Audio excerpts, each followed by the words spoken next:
안녕하십니까? 바쁘고 때로는 고단한 일상 속에서 우리는 무엇에 진정으로 감사하며 살아가고 있을까요? 오늘 우리는 감사의 진정한 의미를 찾아 깊은 영적 여정을 떠나보고자 합니다. 본격적인 이야기에 앞서 이 메시지가 여러분의 마음에 평안과 위로를 준다면 구독과 공유를 통해 하나님의 은혜를 더 널리 전파하는 일에 동참해 주시길 바랍니다. 이 말씀을 듣고 나누는 모든 분들에게 주님의 축복이 함께하기를 기도합니다. 감사절의 역사와 유래는 매우 흥미롭습니다. 그 뿌리는 위대한 축복을 주신 하나님께 찬양을 드리기 위해 특별한 날을 구별하여 지키던 기독교의 오랜 관습에 닿아 있습니다.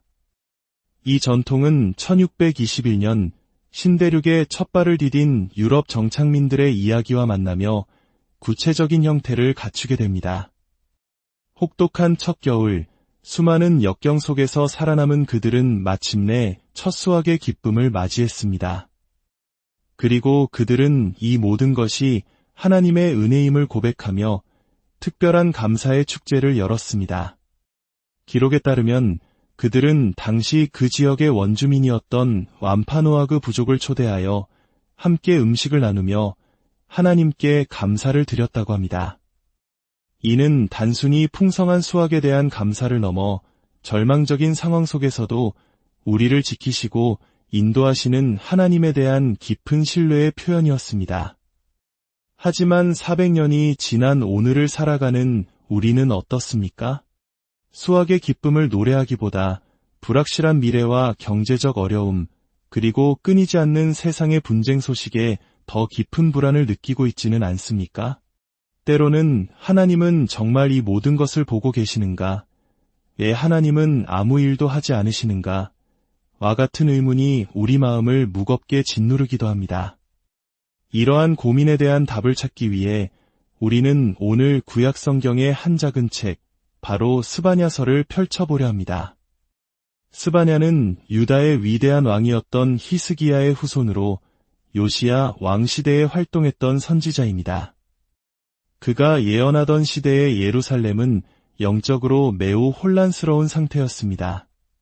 사람들은 하나님을 섬긴다고 말하면서도 동시에 바알과 몰렉 같은 이방신들을 함께 숭배했습니다. 그들의 모습은 어쩌면 오늘날 우리의 모습과도 닮아 있습니다. 하나님을 믿는다고 고백하지만 세상의 성공, 부, 그리고 자기 자신을 더 의지하며 살아가는 우리의 모습 말입니다. 수천 년 전의 기록이지만 스바냐의 메시지는 바로 오늘 우리의 마음에 직접 말을 걸어옵니다. 그리고 우리에게 진정한 감사의 이유를 발견하게 할 5가지 중요한 진리를 가르쳐줍니다. 첫째, 오직 하나님만이 주권자이십니다. 스바냐서 1장 2절은 이렇게 선포합니다. 여호와께서 이르시되 내가 땅 위에서 모든 것을 진멸하리라. 이 말씀은 매우 강렬하고 두렵게 들립니다. 하나님께서는 땅 위의 모든 것, 사람과 짐승, 공중의 새와 바다의 고기까지 쓸어버리시겠다고 선언하십니다. 왜일까요? 바로 그분의 백성인 유다와 예루살렘에 만연한 우상 숭배 때문이었습니다. 그들은 지붕 위에서 하늘의 뭇별에게 경배하고 하나님께 맹세하면서 동시에 이방신인 몰렉의 이름으로도 맹세했습니다. 이는 하나님을 유일한 주권자로 인정하지 않는 행위였습니다. 하나님은 그 어떤 경쟁자도 용납하지 않으십니다. 그분은 온 우주의 유일한 창조주이시며 통치자이시기 때문입니다. 오늘날 우리에게 우상은 무엇일까요? 돌이나 나무로 만든 형상만이 우상이 아닙니다. 하나님보다 더 사랑하고 하나님보다 더 의지하는 모든 것이 우리의 우상이 될 수 있습니다. 돈, 성공, 권력, 쾌락, 심지어 우리 자신의 지혜와 능력까지도 말입니다. 스바냐는 1장 7절에서 주 여호와 앞에서 잠잠할지어다라고 외칩니다. 이는 단순히 입을 다물라는 의미가 아닙니다. 하나님의 절대적인 주권 앞에 경외심을 품고 우리의 교만을 내려놓고 그분의 말씀에 온전히 순종하라는 명령입니다. 세상의 소음과 욕망 속에서 잠시 멈추어 서서 오직 하나님의 음성에 귀 기울일 때 우리는 비로소 진정한 평안과 감사의 이유를 발견하게 될 것입니다. 교만은 감사가 자라기 힘든 토양이라는 칼뱅의 말을 기억하십시오. 우리 중 누구도 위대한 하나님 앞에서 교만할 이유가 없습니다. 둘째, 하나님은 살아 움직이십니다. 당시 예루살렘 사람들 중 일부는 영적인 무관심에 깊이 빠져 있었습니다. 스바냐는 그들을 찌꺼기같이 가라앉아서 마음속에 스스로 이르기를 여호와께서는 복도 내리지 아니하시며 화도 내리지 아니하시리라 하는 자라고 묘사합니다. 마치 오래되어 바닥에 찌꺼기가 가라앉은 포도주처럼 그들의 영혼은 움직이지 않고 무감각해져 있었습니다. 그들은 하나님이 선한 일도 악한 일도 행하지 않는 그저 방관하는 존재라고 생각했습니다. 이것이 바로 실천적 무신론입니다. 입술로는 하나님을 믿는다고 말하지만 실제 삶에서는 하나님이 없는 것처럼 오직 자신의 힘과 지혜만을 의지하며 살아가는 태도입니다. 여러분 중에도 혹시 이런 생각을 품고 계신 분이 있습니까? 기도해도 응답이 없는 것 같고 세상은 불의가 승리하는 것처럼 보일 때 우리는 하나님이 정말 살아계시는지 우리 삶에 개입하시는지 의심하게 됩니다. 하지만 스바냐는 단호하게 선언합니다. 하나님은 살아계시고 행동하시는 분입니다. 그분은 등불로 예루살렘을 두루 살피시며 아니라고 교만한 자들을 찾아내어 벌하실 것이라고 말씀하십니다. 그들의 재물이 노략되고 집이 황폐해질 것이며 집을 건축하여도 살지 못하고 포도원을 가꾸어도 그 포도주를 마시지 못할 것이라고 경고하십니다. 이것은 우리에게 두려움과 동시에 큰 위로를 줍니다. 우리가 겪는 고통과 세상의 불의를 하나님께서 외면하지 않으신다는 뜻이기 때문입니다. 그분은 모든 것을 아시고 보고 계시며 마침내 행동하실 것입니다. 우리가 드리는 감사는 보이지 않는 곳에서 쉬지 않고 일하시는 살아계신 하나님에 대한 믿음의 고백입니다. 셋째, 하나님은 공의로우시며 또한 자비로우십니다. 스바냐는 여호와의 큰 날이 가깝다고 거듭 경고합니다. 그날은 분노의 날이요 환난과 고통의 날이며 어둠과 흑암의 날입니다. 그날에는 사람들의 죄악으로 인해 그들의 피가 티끌같이 쏟아질 것이며 은과 금도 그들을 구원하지 못할 것이라고 예언합니다. 이는 하나님의 무서운 공에 즉 죄에 대한 반드시 심판하시는 그분의 성품을 보여줍니다. 이 세상의 어떤 죄도 하나님의 심판을 피할 수 없습니다. 이것은 우리 모두가 반드시 직면해야 할 진리입니다. 하지만 이 무서운 심판의 메시지 속에서 하나님은 동시에 구원의 길을 열어주십니다. 스바냐 2장 3절을 보십시오.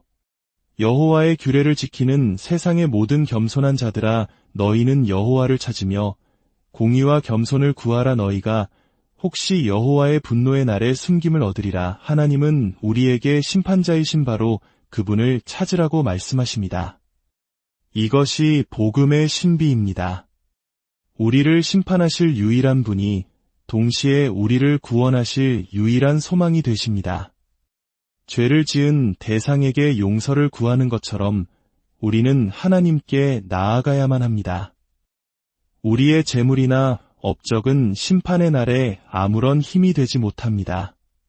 중세의 우화극 에브리맨에서 주인공이 죽음을 앞두고 자신의 모든 친구와 재산에게 동행해달라고 애원하지만 결국 모두 그를 떠나고 오직 그의 선행만이 남는 것처럼 세상의 것들은 우리를 구원할 수 없습니다.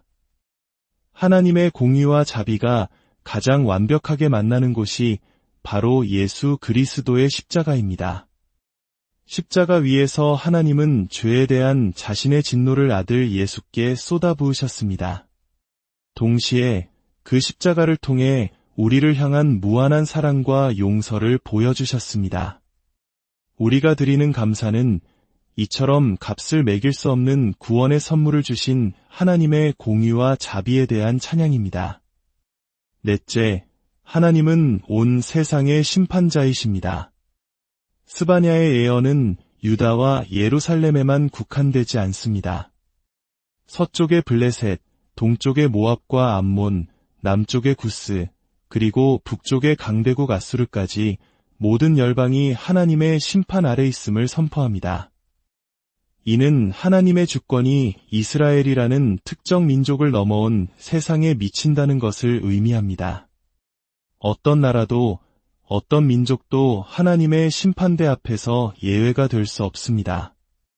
마찬가지로 교회에 다닌다는 사실, 세례를 받았다는 형식적인 조건이 우리를 자동적으로 구원해주지 않습니다. 하나님은 우리의 외적인 모습이 아니라 중심에 있는 마음을 보십니다. 이 사실은 우리에게 경각심을 줌과 동시에 온 세상을 향한 하나님의 계획을 보게 합니다. 그분은 단순히 한 민족의 신이 아니라 모든 인류의 창조주이시며 심판자이십니다. 신약성경 사도행전 17장에서 바울이 아테네에서 설교했듯이 하나님은 한 날을 정하시고 그분이 택하신 사람, 즉 예수 그리스도를 통해 세상을 공의로 심판하실 것입니다. 우리는 이 진리 앞에서 잠잠히 주님을 기다려야 합니다. 세상이 우리의 뜻대로 움직이지 않는다고 해서 하나님이 일하지 않는다고 섣불리 판단해서는 안 됩니다. 우리는 우리의 짧은 지식으로 하나님의 위대한 계획을 다 이해할 수 없습니다. 그저 믿음으로 그분의 때를 기다리며 그분의 말씀에 순종하며 살아가야 합니다. 그 기다림 속에서 우리는 하나님의 신실하심을 배우고 더 깊은 감사에 이르게 될 것입니다. 다섯째, 하나님은 자기 백성의 구원자이십니다. 지금까지의 무겁고 두려운 경고의 메시지는 마침내 눈부신 희망과 구원의 약속으로 전환됩니다. 이것이 스바냐서의 절정이며 우리가 붙들어야 할 궁극적인 감사의 이유입니다. 스바냐 3장 9절부터 하나님은 회복의 노래를 부르십니다. 그분은 모든 민족의 입술을 깨끗하게 하여 다 함께 여호와의 이름을 부르며 섬기게 하실 것이라고 약속하십니다. 흩어졌던 당신의 백성을 다시 모으시고 그들의 수치를 영광으로 바꾸실 것입니다. 특히 3장 17절의 말씀은 우리 영혼에 깊은 울림을 줍니다. 너의 하나님 여호와가 너의 가운데에 계시니 그는 구원을 베푸실 전능자이시라. 그가 너로 말미암아 기쁨을 이기지 못하시며 너를 잠잠히 사랑하시며 너로 말미암아 즐거이 부르며 기뻐하시리라 하리라. 상상해 보십시오. 온 우주를 창조하신 전능하신 하나님께서 바로 우리 한 사람 한 사람으로 인해 기쁨을 주체하지 못하시고 우리를 사랑의 눈으로 잠잠히 바라보시며 우리 때문에 노래를 부르며 기뻐하신다는 사실을 말입니다. 두려운 심판자이셨던 그분은 이제 우리를 품에 안는 자비로운 아버지가 되십니다. 용맹한 전사이셨던 그분은 이제 우리를 향한 사랑의 노래를 부르는 연인이 되십니다. 이것이 바로 복음의 핵심입니다. 이것이 우리가 어떤 상황 속에서도 절망하지 않고 감사할 수 있는 이유입니다. 우리의 환경이나 소유가 아니라 우리를 향한 하나님의 변치 않는 사랑과 구원의 약속이 우리의 진정한 감사의 근원입니다. 결론적으로 우리의 삶에 찾아오는 수많은 걱정과 불안 앞에서 스바냐의 메시지를 기억합시다. 우리가 믿는 하나님은 주권자이시며 살아 움직이시고 공의로우시며 자비로우시고 온 세상의 심판자이시며 마침내 자기 백성을 구원하시는 분입니다. 그리고 그 모든 사랑의 정점에는 우리를 위해 자신의 모든 것을 내어주신 예수 그리스도가 계십니다. 이 놀라운 사랑을 받은 우리는 이제 두려움 없이 기쁨으로 외칠 수 있습니다. 시온에 따라 노래할지어다. 이스라엘아 기쁘게 부를지어다. 예루살렘 따라 전심으로 기뻐하며 즐거워할지어다. 이번 한 주 여러분을 향해 사랑의 노래를 부르시는 하나님의 그 깊고 따뜻한 음성을 마음으로 듣게 되기를 소망합니다. 그 사랑 안에서 세상이 줄 수 없는 참된 평안과 감사를 누리시는 여러분 모두가 되기를 기도합니다.